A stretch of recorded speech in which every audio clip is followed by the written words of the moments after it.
Over the past year, I've been trying to come up with ways to categorize religions. What common attributes can we identify that are unique to religious ideologies? Are they common across all religions? I've been working on framing this for a while now, and I think I've gotten a pretty good list. I end up with an interesting curveball, however, when other ideologies, which are not classically considered religions, now fit into this attribute set of ideological thinking.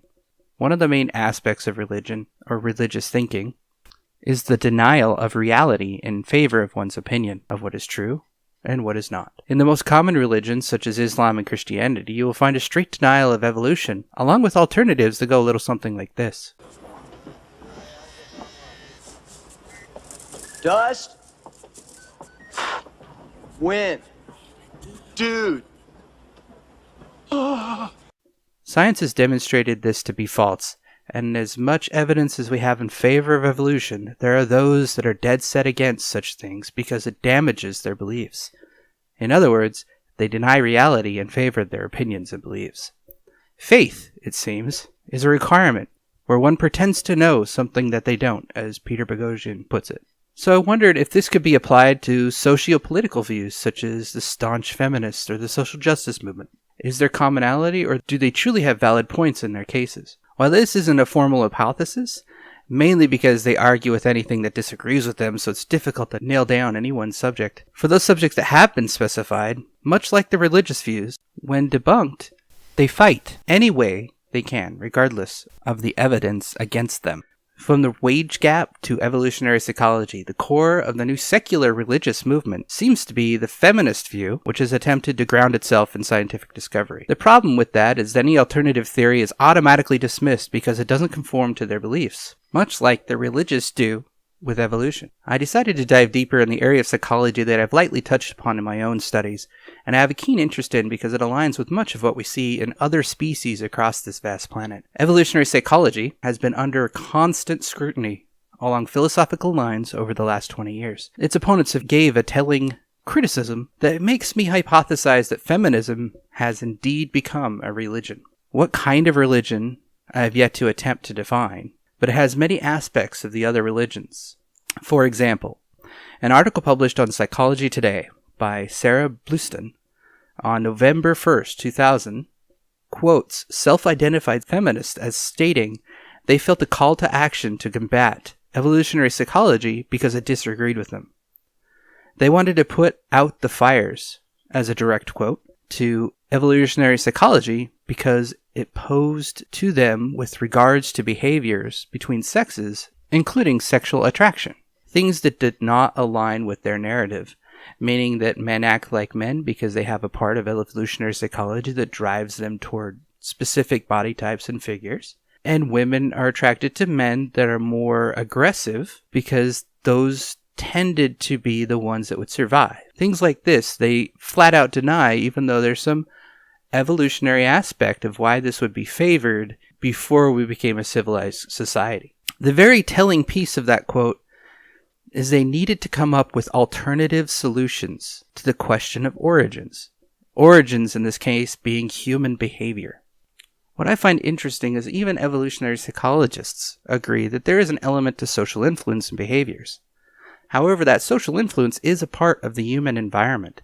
This is where the separation into gender studies began, the holy texts of feminist ideology, not found in ancient books written by less civilized ancestors, but by modern-day science-loving people who place their secular ideological thinking against reality. Often I have said that the last bastion of hope for any ideology is philosophy, because in philosophy, one can argue from a variety of points and somewhat remain valid.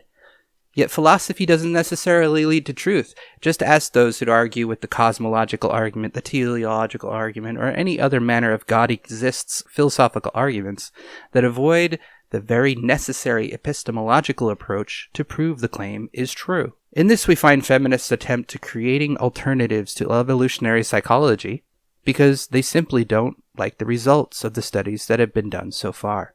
Instead of battling out the ideas, they have created their own echo chambers, which have now spread into a wider field of philosophical reasoning called identity politics. To borrow Gad Saad's diagnosis, Ostrich parasitic syndrome has taken over our higher education in an attempt to destroy opposing views in favor of the belief.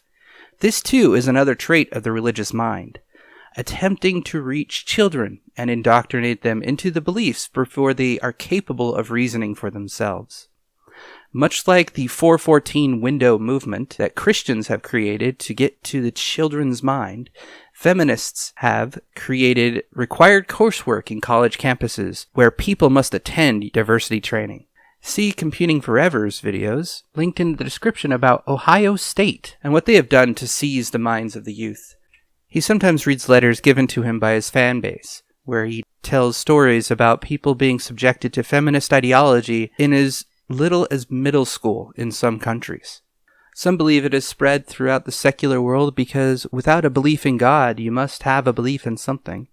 Many feel the need to believe in something bigger than them, instead of believing in themselves. As an attempt to frame the attributes that constantly align with religious views, I find acts of violence against anyone that doesn't agree with them a common thread among all religions. Richard Spencer was sucker punched in the face during the inauguration, and that is such an example.